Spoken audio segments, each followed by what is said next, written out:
Hey everyone, Yasin here, and I was asked to do a video on facial proportions, which I've already done before.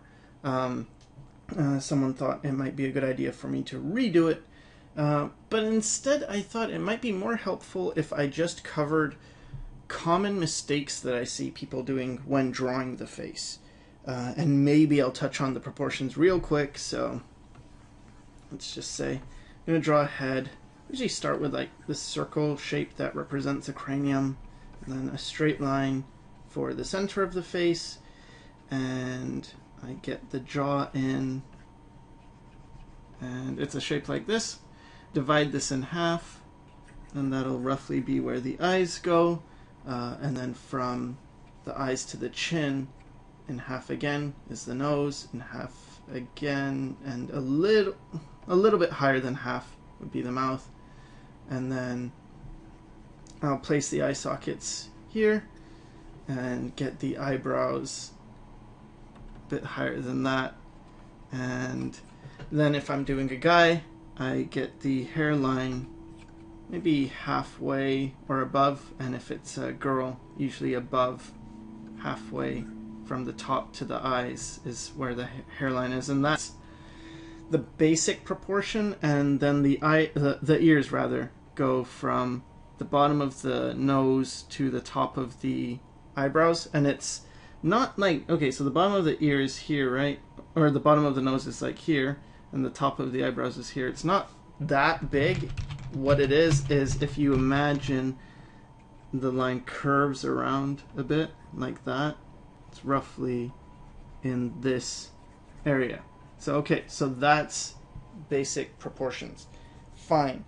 But what I find people have difficulty with are things like making the eyes the same size, for instance. And the way I deal with that is this, to start with the eye sockets. And I usually block in circly shapes like this, but I sometimes do more triangular shapes like this to represent the eye sockets. And so before I get the eyes in, I get the sockets in, and this helps me with size placement because the sockets of the eye has to fit within the face, right? And then the eye has to fit within the socket. And the eyebrows, for guys, they tend to hug the ridge of the eye socket more, so something like this. And for girls, it tends to go a bit higher, so it hits this line that I established before. But I don't know if it's so important to actually memorize. Well, it's sort of important to memorize all these lines, but I think it's better to just draw a lot and get a sense of it, so that you can experiment with placing, like, okay, place the eyebrows here, what does that look like? Okay, what if I place the eyebrows here, what does that look like? So I usually have the eyebrows for guys, again, hugging the top of that eye socket. And what I like to do is I tend to extend the eye socket.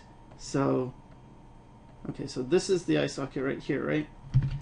And then I tend to go around and treat the eyebrow as if it's following some kind of rhythm that's in line with the eye socket. And if you look at eyes, it kind of is that way, where let me just do a quick eye. So this is where the nose would be here.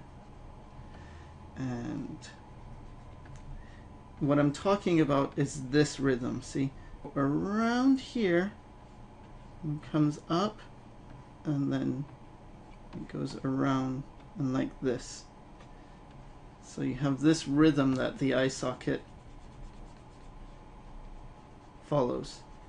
And for me and my style, I sort of exaggerate that by actually doing this. Like, I'll create this line, and that's my own personal, I guess it's like my signature. I don't see anyone else doing it, and it's sort of what I started doing to just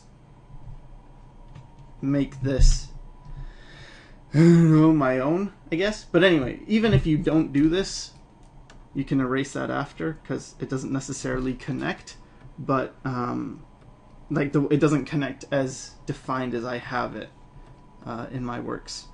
But it is something that you can use that rhythm to get the end of the eye and then bring it into the eyebrow.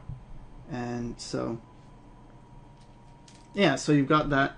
And just erase this and redo it.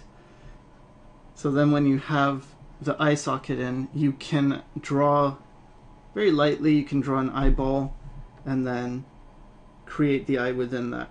Now for the eye, it tends to be a few lines. Let's see. Okay, so for this one, right, you've got 3 lines and then 2 lines or 1 line. You've got this line, right? 1, 2,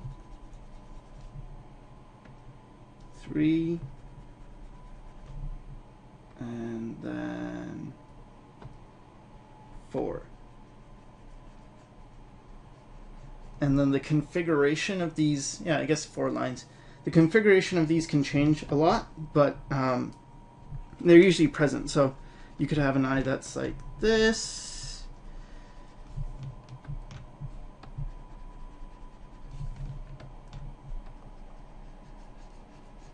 or an eye that's maybe more like this,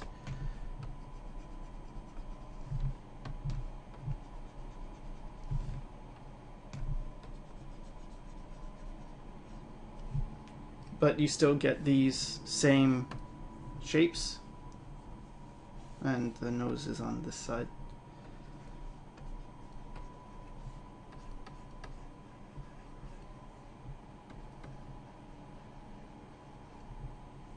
So now how do you make sure the other eye is the same? Well, the way I do it is I just see these points and I draw a line straight across. So to be able to do this, you need to be comfortable with drawing straight lines across.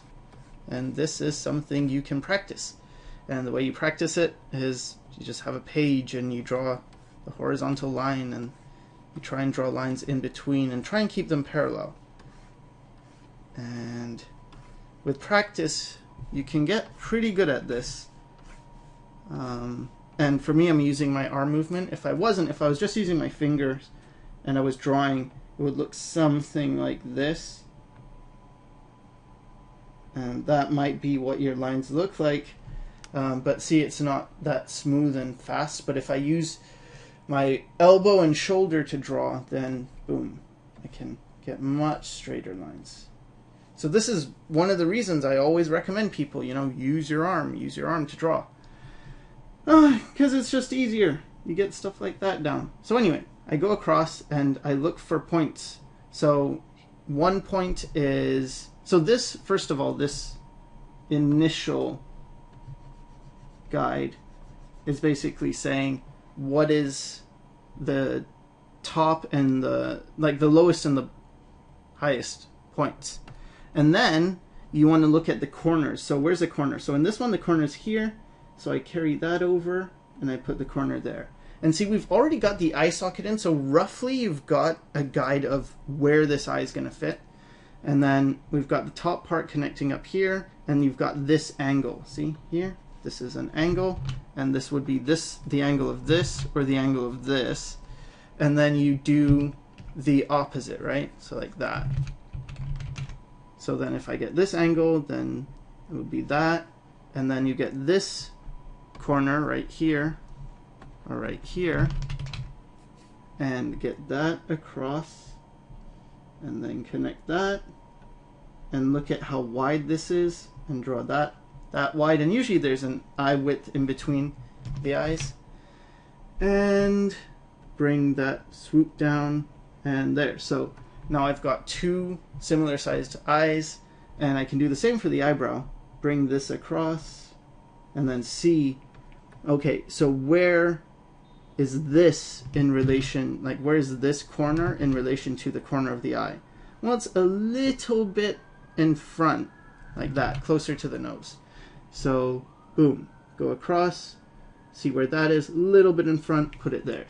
And then where's the top point? Right there. Get that in, and then the bottom is right there. And that has that curve, so this gets it, that curve. And there, so that's how I find the placement of the eyes. Alright, now the same thing that applies to the eyes applies to the mouth. So if I want to make sure the mouth is even, and just find the corners of the mouth, and I go across and I find the other corner of the mouth, and that's that. And what else? Another thing that people kind of have a problem with, but I wouldn't say it's a proportion mistake. It's not even really a mistake. It's just a way of thinking, and that is to understand that when you do this, like, okay, so here's the bottom of the face, right? This. And the thing is to think of it like it's the way I just did it, which is flat. And it's not, because if you really think about it, okay, here's a chin, right? So put your hand on your chin and notice how far forward it is. And then when you go back here to the back of the jaw, this is really close to where your ear is, which is further back, like a lot further back than your chin. So when I draw, what I try to do is I usually darken it at the chin area and then sort of fade off as I go that way, because this is going back in space, and then at this point this line is not going to be as defined as this line. I don't know if that makes sense. I hope it does. It's a minor thing, but it's the same thing as, I don't know, when you draw like a tree, right? If you just draw things like this, it's like, wow, this is a tree, and then you might have branches and stuff. And that's one way of going about it. But if you start to really think about a tree, think about how a tree feels, imagine running your hand over the trunk of a tree, then, at least for me, when I draw, thinking that my line takes on this different feel. See, it's sort of like bumpy, like a tree bark texture. So I find the same thing when I think of this being further back in space than this. And you could do the same with the mouth, where it's sort of wrapped around on this muzzle shape, right? And I do get that what I'm drawing right now is very much in my own style. Sorry, the more I draw, the more it's like hard to get out of my style, but let's just do the same thing with a bit more of a squared off chin. So the same thing applies. You'll notice when I draw, as I get closer to the chin, I define that more, and as I get closer to the back of the jaw, I lose, or I loosen up on how hard I press. And another way of thinking of it is you can get this area of the cheekbone, and you can bring that towards the front, like so. It's easier on this squared off face. You can sort of get this going, and then this part is facing towards us, right? Like this is sort of facing, this is one plane, and it's, if you put your hand on it, it's sort of flat. I mean, you got your mouth muzzle thing we talked about going around, and then this part goes back in space, and so that creates like the planes of the face, and this part is coming back in space as well, and then this is more flat again, and then this is going back, and then your eye sockets are sort of on this flat plane, right? Like all this is more flat. So it's another way of just thinking. When you change how you think, you change how you draw. They tend to go hand in hand. So the other thing is then, with that in mind, when you draw the ears, it's another issue. It's that you don't want to just be tacking them on the side of a flat plane, right? Like if I just draw this and this, it's almost like you just pasted this flat ear on the side of this flat face. But you don't want to be thinking that way. You want to be thinking that this is going back in space and then this ear is back in space and it's bending back like that. Like if you view it from a side view, it might look, the ear might look something like this in a side view.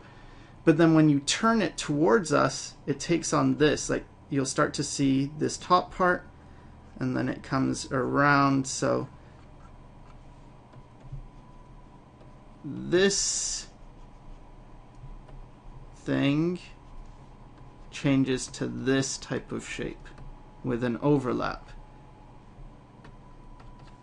And then you have that like flappy part. And in this, this part right here tends to be hidden behind the ear flap part. And then this goes around like that.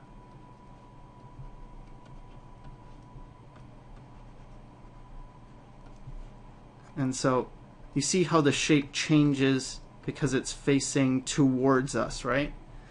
So you want to get that when you draw the ears. And people's ears are different. Like, of course, you can have ears that are a bit more curved outwards like that. But it's still usually more, I don't know, diagonal than in the pure side view. So you get that. And you can do the same to the other side. And again, you just carry it over, right? Carry over lines, find where these things meet on the other side and just redraw it. And the more you do it, the easier it gets. Again, mileage. And then the other thing is this cranium part, right? So all this, in keeping with what is in front of the other thing, that you don't just want, you know, a shape that is a flat shape. You want to feel the depth.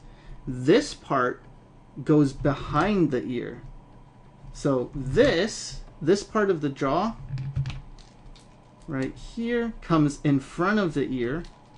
So this is in front, but this goes behind the ear. And you can also indicate that by lightly easing up. So you go around the cranium, and this part is further back in space than this part, because this is the front of the chin, right? But the front of the forehead is around here. This is the top of the head, right? So when you touch here, it's roughly in the middle, but it's much further back than this area. So let's say there's a guy and he had a horn. Well, you're probably not going to make the horn up here. If it was supposed to be coming out of the forehead, it would be around here, right? So anyway. So we start at the top of the head. Again, this is less hard than I would for this, because this is closer towards us. And then I'm easing up as I go behind this ear. And it's a minor thing again. And I can also shade this a little bit because this is a different plane. But as you do these things and have this in mind, your drawings become a lot more three-dimensional than maybe someone else's who is not thinking of these things. Another thing you want to think about is the temple. So we drew the eye socket, and then there is a bone that comes around, and then you've got the temple, which is in this area. So you can indicate that as well if you want. And it's not necessary, it's just, again, it's additional information. And something I like to do with the temple is just to think of it as you have, use a darker color, you have this part coming down around the eye, right? Then you have the eye socket here. So now I'm thinking more in terms of like a skull. You have this, and you have the eye socket, and then you have this cheekbone, and this whole thing is sort of connected, and then this comes around. So I don't know if that makes sense, but this comes around like this, and you've got this. So this is why it's important to think of the skeleton, because you need to be able to fit any head. You need to have a skull that fits in it, right? Even a caricatured head needs to be able to house a skull. Even an anime face, you need to be able to have a skull that holds that stuff. So it's important to study skulls and things. And you'd have the teeth here.